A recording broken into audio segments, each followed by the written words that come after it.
Hello, my A23 crew. We are back for Chapter 7 of The Littles and the Lost Children, and we have our newest and youngest guest reader with us today, Miss Sage Sarah Pierpont. So, she was born Monday afternoon at 2:50, and we are both very happy and very healthy, happy to be home. Oliver is thrilled to be a big brother, although we were a little nervous because initially he told us that if it was a little boy, the boy could live with us, but if it was a little girl, she was going to have to go live at a friend's house. Luckily, he changed his tune and is very happy to have a little sister. So she will be joining us today for Chapter 7. So in Chapter 6, the chapter ended with Uncle Nick renaming Winky and Tip as the McDust twins, since he never learned what their last name was. And then I previewed Chapter 7 for you guys, read the very first line, which was 7 years past. So we know that Winky and Tip are going to spend a long time in Trash City. So let's see what has happened in those 7 years in Chapter 7. 7 years passed. Winky and Tip were 9 years old. During those years, the McDust twins adapted well to life in the children's home in Trash City. Mr. Penny was their father, big brother, nurse, friend, and teacher. He taught them to read, write, do arithmetic, and understand geography and the history of tiny people. They also learned some of the history of big people from old history books thrown away in the town dump. Mr. Penny did even more than that for Winky and Tip. He kept them from harm, taught them right from wrong, and schooled them in the art of good manners. They were all the things your parents would have done for you if they could, he said. Outside the home, in Trash City itself, Winky and Tip made friends with and visited many different trash tinies.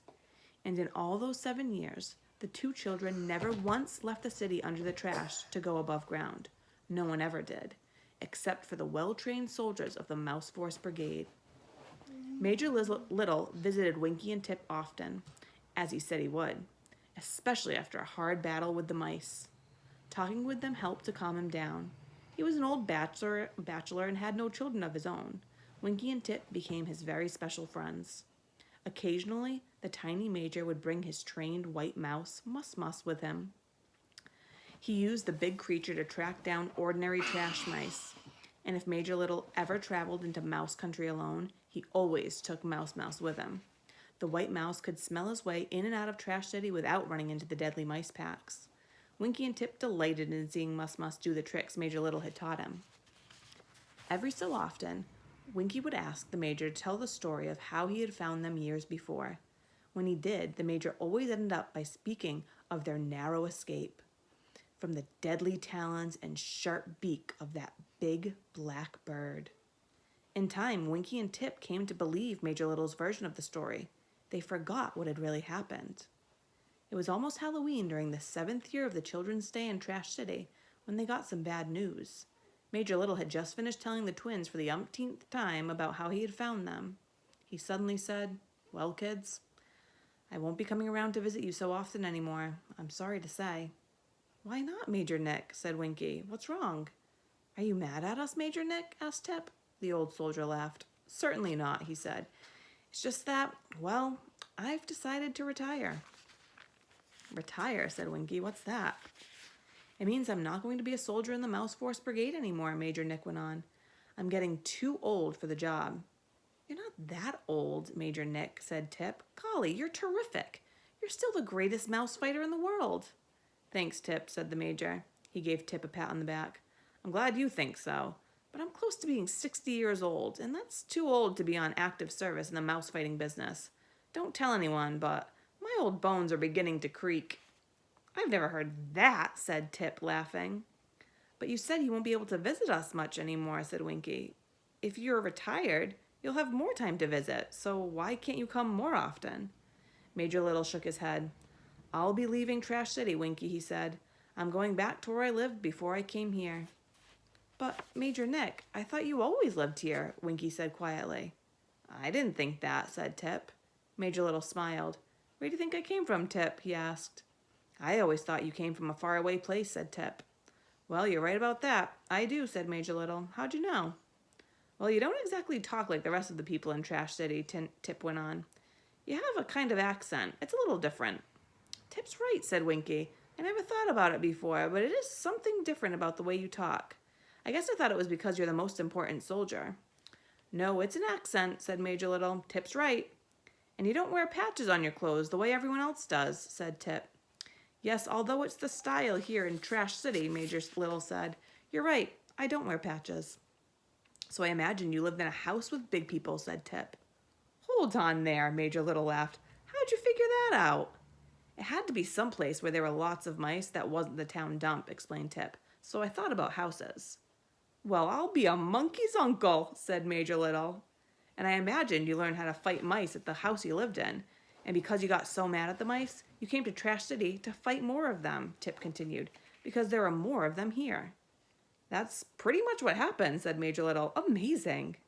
Tip has a great imagination, said Winky proudly. Maybe he should be a detective. Well, Tip, my boy, said Major Little, originally I was a house tiny, and that's where I'm going to retire, to a house. After all these years in Trash City, I'm going back to the same house I lived in when I was a boy. And you're right, there were a lot of mice back there in 34. We had a terrible invasion of the beasts. Tell us about that, said Tip. I don't like to think about it. We lost our brother Tim. The tiny major swallowed hard. Tears came to his eyes. He brushed them away quickly. Anyway, I'll be going home soon. I can hardly believe it. I may work on my autobiography. Mom. I think I'll call it Nick Mom. Little. Yes. I love you. I love you too, Ollie. Ollie, careful. You're going to knock over my camera. I can hardly believe it. I may work on my... Ollie, can I finish reading, please? I think I'll call it Nick Little Battles the Savage Mice. Gee, said Winky. She too was trying to hold back the tears, but one ran down her cheek. We'll miss you a lot. We'll miss you a lot. You want to come sit with us? Nah. Sure. And I'll miss you two a lot, Major Little said. He took out his handkerchief and wiped the tear from Winky's cheek. But I'm going to try and be brave about it. I hope you will too. Aren't you ever coming back? Asked Tip. Sure I am, Tip. I'll come to visit as often as I can, said Major Little. You two are my best friends. Good, said Winky. She managed a smile. I'll be far away from you, halfway across the big valley, said Major Little. But I do have an adventurous nephew, Dinky Little, who flies all over delivering mail to tiny people. I'm sure I'll be able to hitch a ride with him now and then to see you. In the next few days, Winky and Tip watched as Major Little prepared to leave Trash City. The people of Trash City gave him a big going-away party. All the important people in the city made speeches telling how much they owed to Major Little and how much they would miss him.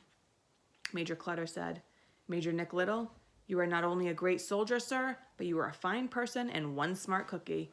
We wish you Godspeed. The mayor handed Major Little a handsome brass plaque that said, Major Nick Little, you are not only a great soldier, but you are a fine person and one smart cookie. At last the day came for the major to leave. All the soldiers in uniform were there. So were the old soldiers out of uniform. They lined up in front of Mayor Clutter's orange crate house. Everybody who had ever served in the MFB with the major was there. They were ready to march the retiring soldier out of town. Major Little and his mouse Mus took their places at the head of the columns of men and women. Forward, march, commanded the major. It was Major Nick Little's last march. He held his head high and walked smartly. The sides of the street were filled with the citizens of Trash City. Their cheers were deafening. At the end of the road, near one of the exit pipes, Major Little turned to the crowd and saluted. Then he waved his hand. So long, everybody, said the major. The old soldier and his mouse walked into the pipe and slowly faded from sight. Winky and Tip went slowly back to the home. So, Major Little, who we know as Uncle Nick, is officially retiring and moving back home with the Littles, which we know does happen because we learned about that in our last book. But, interesting, Major Nick has told Winky and Tip the story of how they came to be in Trash City so many times that they believe now that their bird Sable, which was their biggest protector, was actually an enemy. So all of these years have sort of changed the narrative of their original story. Interesting stuff. So in our Google Classroom, you're going to click on the Google form and fill out some reading comprehension and vocabulary comprehension questions. And you'll make a little prediction. And then you'll hit submit and you'll be done with chapter 7. So that's it. I'll see you guys in Zoom. Sage was obviously thrilled to meet you guys. And he was kidnapped by ninjas. What? Ninjas? But bad ninjas coming to him, and Baby Sage was scared of it, and they just came right to them. But I came over to dress like Batman and kick all the ninjas. Oh, so evil ninjas came to attack Baby Sage, and Oliver protected her. Thank God for Oliver. And I just jumped out while the ninjas trying to get, like, I jumped out like this to get the ninjas like this. Whoa. And I kicked all, but they were standing like this to here, to here. And then and when I just kicked the one, they just all knocked over like this. Wow, wait, can you show me how you kicked them? Like this. And I did Wow. Wow. So impressive. I mean, we're fighting ninjas over here. I don't know what else to do. It's craziness. All right, guys. I'll see ya for chapter 8. Adios. There's a ninja over there that I have to fight a bad ninja.